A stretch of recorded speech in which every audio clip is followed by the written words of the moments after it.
Welcome. Today we're reading the chapter The Mermaid's Lagoon, of the novel Peter Pan. Now, sit tight and let's get into it. If you shut your eyes and are a lucky one, you may see at times a shapeless pool of lovely pale colors suspended in the darkness.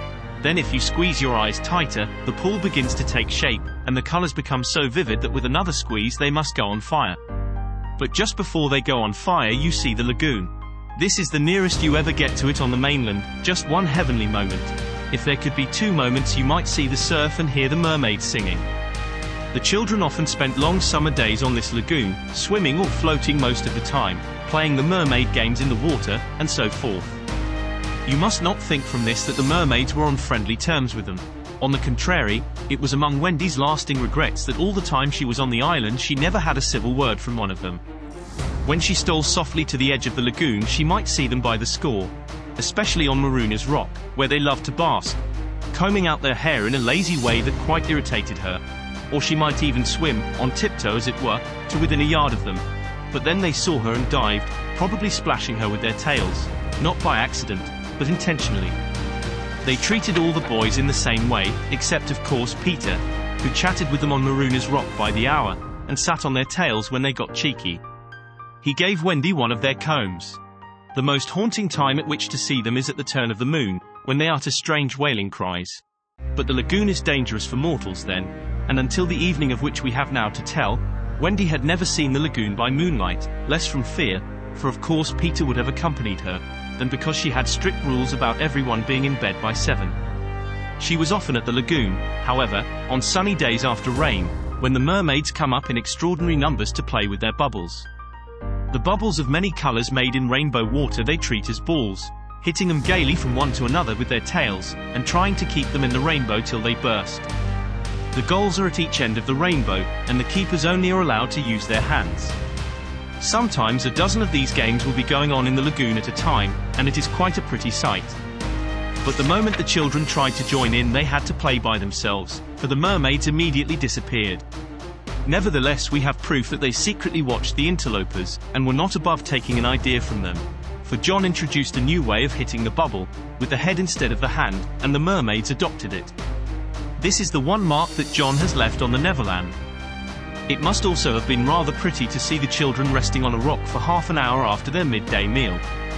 Wendy insisted on their doing this, and it had to be a real rest even though the meal was make-believe.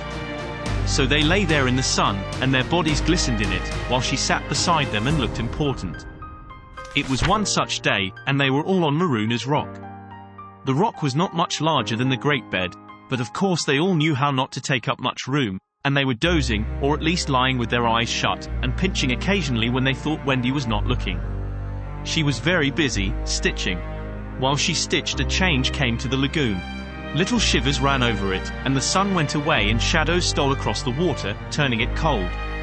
Wendy could no longer see to thread her needle, and when she looked up, the lagoon that had always hitherto been such a laughing place seemed formidable and unfriendly.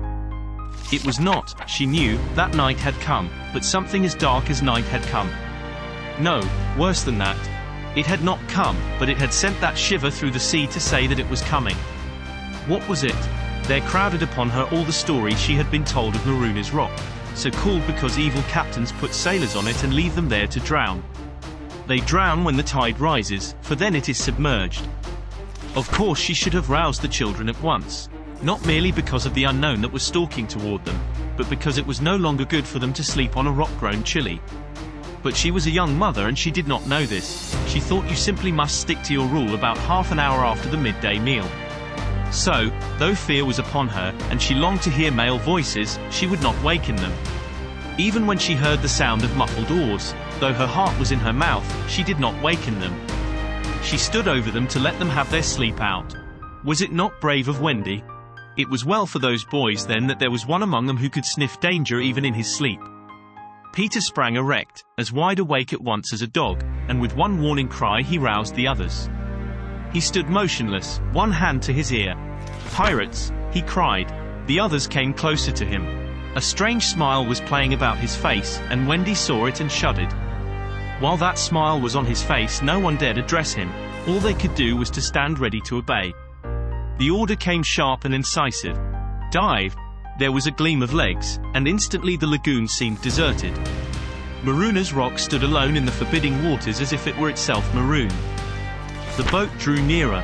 It was the pirate dinghy, with 3 figures in her, Smee and Starkey, and the third a captive, no other than Tiger Lily. Her hands and ankles were tied, and she knew what was to be her fate.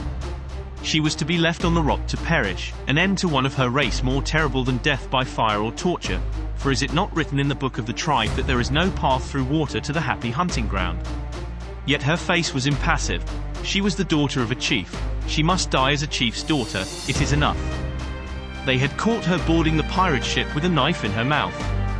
No watch was kept on the ship, it being Hook's boast that the wind of his name guarded the ship for a mile around. Now her fate would help to guard it also. One more whale would go the round in that wind by night. In the gloom that they brought with them, the 2 pirates did not see the rock till they crashed into it. "Luff, you lubber," cried an Irish voice that was Smee's. "Here's the rock. Now, then, what we have to do is to hoist the redskin onto it and leave her here to drown." It was the work of one brutal moment to land the beautiful girl on the rock. She was too proud to offer a vain resistance. Quite near the rock, but out of sight, 2 heads were bobbing up and down, Peter's and Wendy's. Wendy was crying, for it was the first tragedy she had seen. Peter had seen many tragedies, but he had forgotten them all. He was less sorry than Wendy for Tiger Lily. It was 2 against 1 that angered him, and he meant to save her. An easy way would have been to wait until the pirates had gone, but he was never one to choose the easy way. There was almost nothing he could not do, and he now imitated the voice of Hook. "Ahoy there, you lubbers," he called. It was a marvelous imitation. "The captain," said the pirates, staring at each other in surprise. "He must be swimming out to us," Starkey said, when they had looked for him in vain. "We are putting the redskin on the rock," Smee called out. "Set her free," came the astonishing answer. "Free? Yes, cut her bonds and let her go." "But, Captain, at once." "D'ye hear?" cried Peter, "or I'll plunge my hook in you." "This is queer," Smee gasped. "Better do what the captain orders," said Starkey nervously. Ay, Smee said, and he cut Tiger Lily's cords. At once, like an eel, she slid between Starkey's legs into the water. Of course, Wendy was very elated over Peter's cleverness, but she knew that he would be elated also and very likely crow and thus betray himself, so at once her hand went out to cover his mouth. But it was stayed even in the act, for "Boat ahoy!" rang over the lagoon in Hook's voice, and this time it was not Peter who had spoken. Peter may have been about to crow, but his face puckered in a whistle of surprise instead. "Boat ahoy!" again came the voice. Now Wendy understood. The real Hook was also in the water. He was swimming to the boat, and as his men showed a light to guide him, he had soon reached them. In the light of the lantern, Wendy saw his hook grip the boat's side. She saw his evil, swarthy face as he rose dripping from the water, and, quaking, she would have liked to swim away, but Peter would not budge. He was tingling with life and also top-heavy with conceit. "Am I not a wonder? Oh, I am a wonder," he whispered to her, and though she thought so also, she was really glad for the sake of his reputation that no one heard him except herself. He signed to her to listen.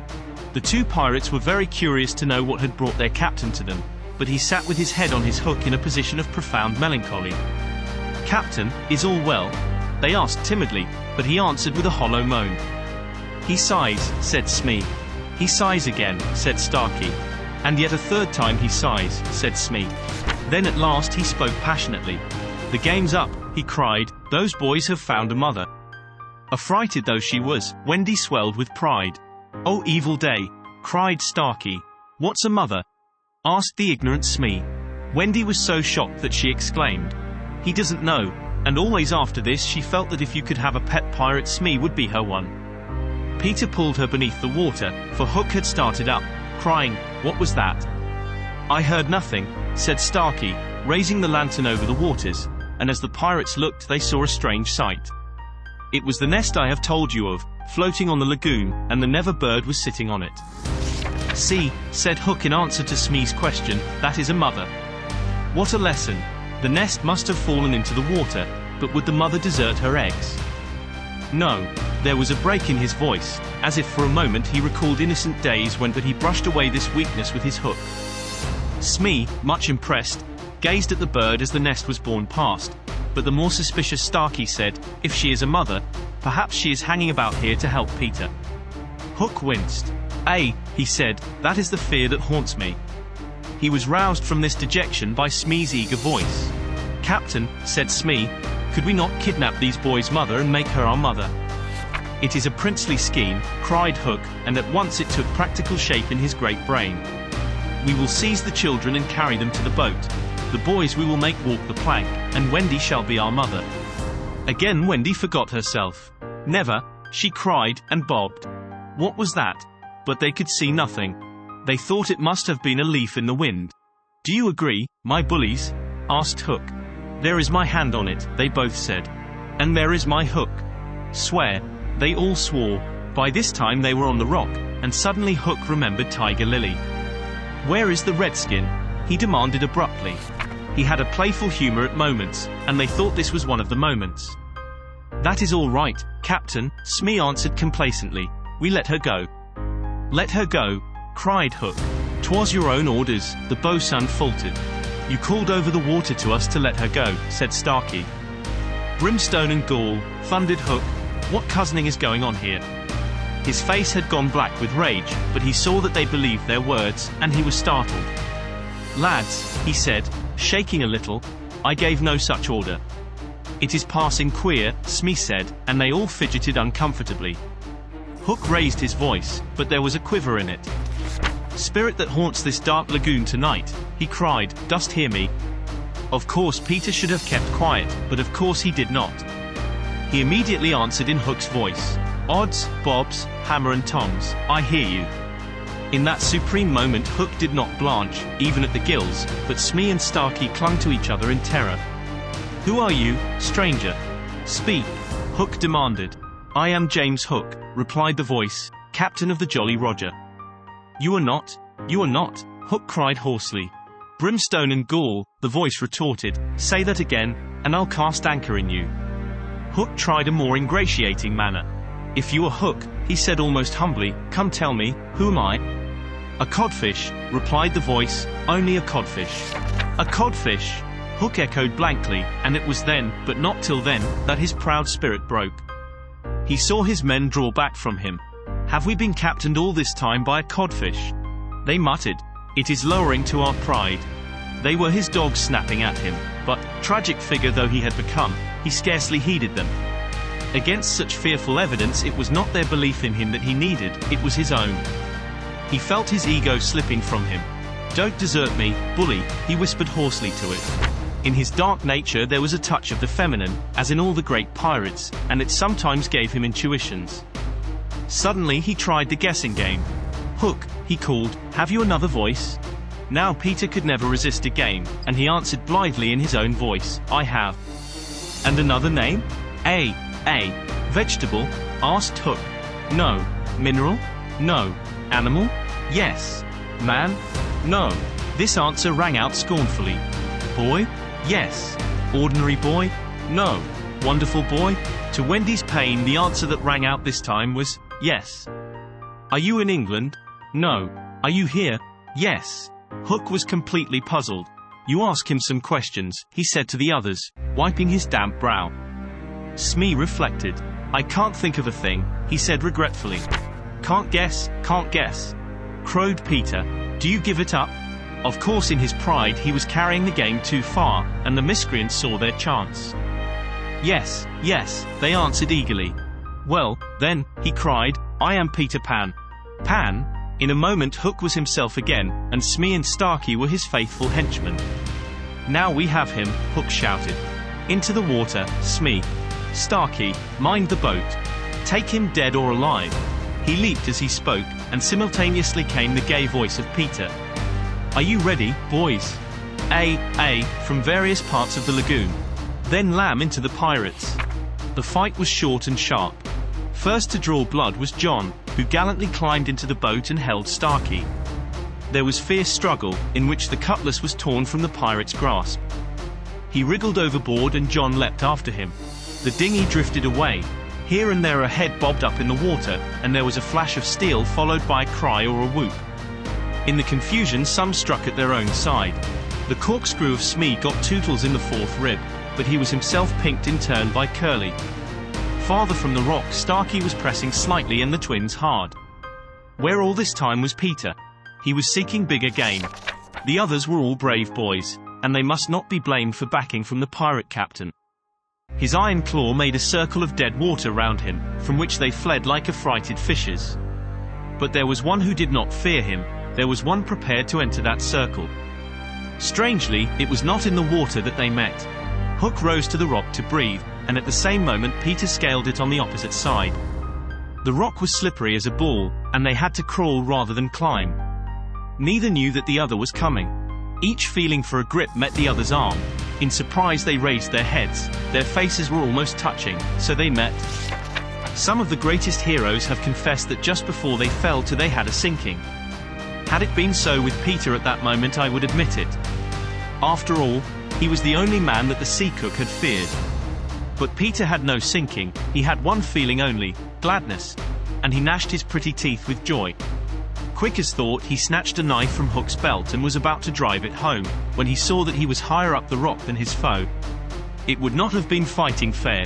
He gave the pirate a hand to help him up. It was then that Hook bit him. Not the pain of this, but its unfairness was what dazed Peter.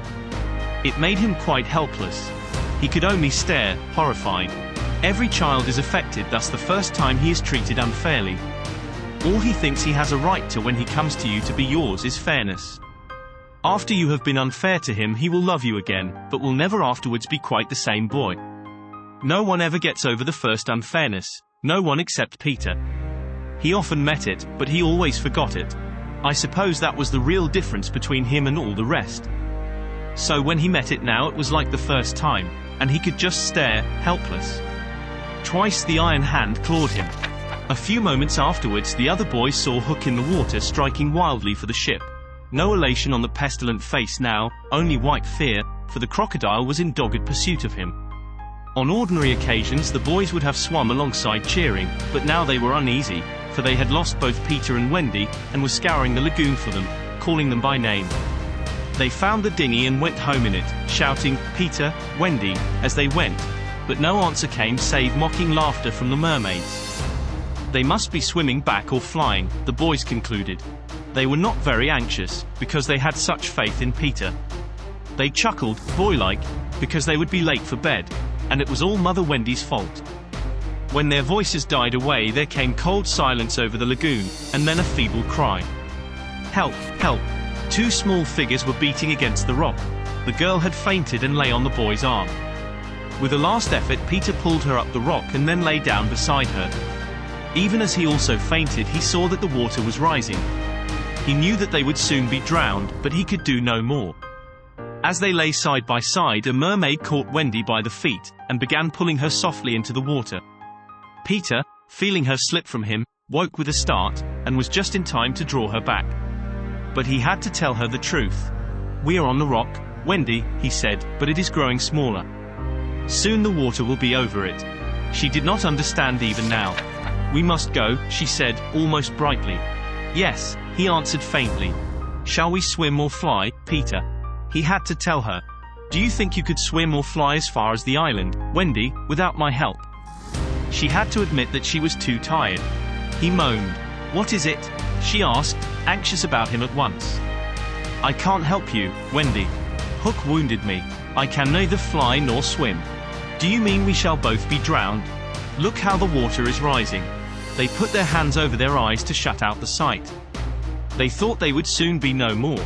As they sat thus something brushed against Peter as light as a kiss, and stayed there, as if saying timidly, "Can I be of any use?" It was the tail of a kite, which Michael had made some days before. It had torn itself out of his hand and floated away.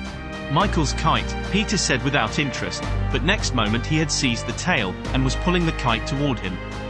It lifted Michael off the ground. He cried, "Why should it not carry you? Both of us." "It can't lift two," Michael and Curly tried. "Let us draw lots," Wendy said bravely. "And you a lady?" "Never." Already he had tied the tail round her. She clung to him. She refused to go without him. But with a "Goodbye, Wendy," he pushed her from the rock, and in a few minutes she was borne out of his sight. Peter was alone on the lagoon. The rock was very small now, soon it would be submerged. Pale rays of light tiptoed across the waters, and by there was to be heard a sound at once the most musical and the most melancholy in the world, the mermaids calling to the moon. Peter was not quite like other boys, but he was afraid at last. A tremor ran through him, like a shudder passing over the sea, but on the sea one shudder follows another till there are hundreds of them, and Peter felt just the one. Next moment he was standing erect on the rock again, with that smile on his face and a drum beating within him. It was saying, to die will be an awfully big adventure. Did you enjoy today's chapter of Peter Pan? Why not subscribe and ring the bell?